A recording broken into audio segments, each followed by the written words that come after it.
Hello guys, how are you. कैसे हैं आप सब लोग। होप यू आप सब अच्छे होंगे।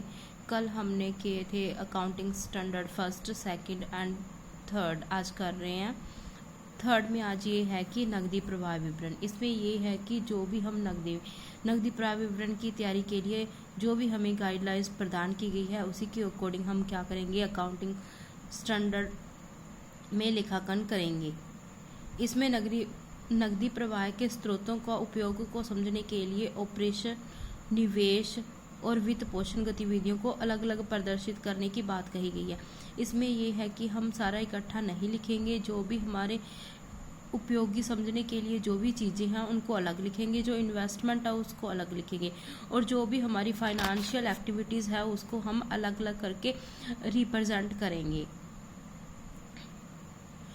और इसके बाद में है अकाउंटिंग स्टैंडर्ड फोर्थ में क्या है कि वित्तीय विवरणों की प्रस्तुति करना। जो भी हमने फाइनेंशियल स्टेटमेंट्स बनाई हैं हम उसको डिस्क्लोज कैसे करना है ये इसमें बताना है।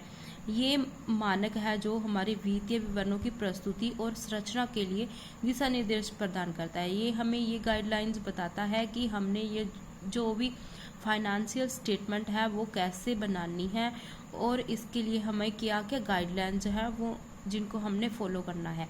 इसमें बैलेंस शीट होता है, इनकम स्टेटमेंट होता है, और हमारा क्या है, कैश फ्लो स्टेटमेंट होता है। इनकी संरचना और जो भी हमने प्रस्तुत करना है, रिप्रेजेंट करना है, इसके बारे में बताया गया है कि हमने कैसे बैलेंस शीट बनानी है, कैसे हमने इनकम स्टेटमेंट बनानी है। इन सब का क्या है इसमें वर्णन किया गया है अकाउंटिंग स्टैंडर्ड फोर्थ में।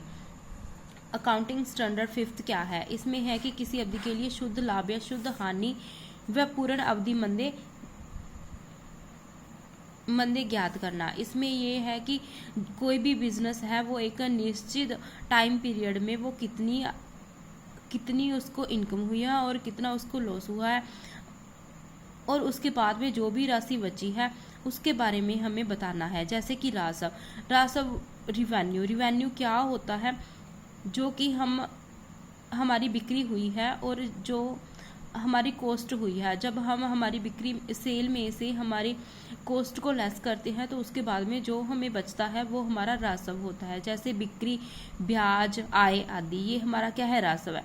इसमें खर्चे क्या क्या आते हैं, जैसे हमने किसी को सैलरी दे दी, किसी को हमने रेंट दे दिया, या फिर हमने डेप्रिसिएशन है, तो ये हमारा क्या है, हमारा खर्चा है। तो ये अकाउंटिंग स्टैंडर्ड जो है फिफ्थ, इसमें हम रिप्रेजेंट करते हैं, इसके अकॉर्डिंग हमें बनाना चाहिए। इसकी जो भी अदर इनकम होएगी या अदर लॉसेस होएंगे उनको भी इनके अंदर क्या है, इंक्लूड किया जाएगा। इन सभी को स्पष्ट रूप से बताना, ताकि जो भी यूजर्स है ये समझ सके कि लाभ हुई है या हानि हुई है। हमारे बिजनेस की जो भी कंडीशन है उसके बारे में हमें पता चल सके। इसको इस तरीके से रिप्रेजेंट करना। और अकाउंटिंग नंबर 6 क्या है, वो डेप्रिसिएशन है। डेप्रिसिएशन अकाउंटिंग ये अब नहीं रहा है। अब अकाउंटिंग स्टैंडर्ड जो 6 है उसको अकाउंटिंग स्टैंडर्ड 10 में शामिल कर दिया गया है गवर्नमेंट के द्वारा, अब ये नहीं रहा। अकाउंटिंग नंबर 7 में क्या है कि जो भी हम कंस्ट्रक्शन का काम करते हैं, जो भी हम कंस्ट्रक्शन का कॉन्ट्रैक्ट लेते हैं, जैसे कि हमने किसी चीज़ का निर्माण करना है, बिल्डिंग वगैरह का, तो वो हम क्या करेंगे, अकाउंटिंग स्टैंडर्ड जो 7 है उसके अकॉर्डिंग ही हम लेखांकन करेंगे। अकाउंटिंग नंबर 7 क्या है, वो रिवाइज वर्जन है, और ये 1 अप्रैल 2003 से ही सभी कंपनियों के लिए बनाना बहुत अनिवार्य है। इसके ऑब्जेक्टिव क्या है, इसका ये है कि एक तो ये लेखांकन का ये उद्देश्य है कि इसमें ये निर्धारण करना कि जो आय है, जो व्यय है, वो कब और कैसे मान्यता दी जाए, जैसे कि ताकि उपभोग जो भी हमारे उपयोगकर्ता हैं उनको क्या है, सही लाभ और सही हानि की जानकारी मिल सके। ये ना कॉन्ट्रैक्ट होते हैं वो 2 टाइप के इसमें लिखी जाती हैं। एक तो वो हो गया कि जैसे कंस्ट्रक्शन कॉन्ट्रैक्ट है,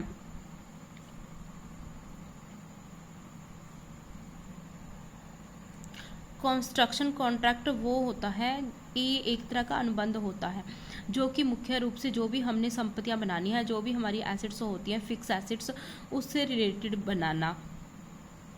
जैसे कि बिल्डिंग हो गया, रोड बनाना, ब्रिज बनाना, ये सब प्लांट बनाना, इन सब के लिए जो भी कॉन्ट्रैक्ट लिए जाते हैं वो सारे अकाउंटिंग स्टैंडर्ड 7th में आते हैं।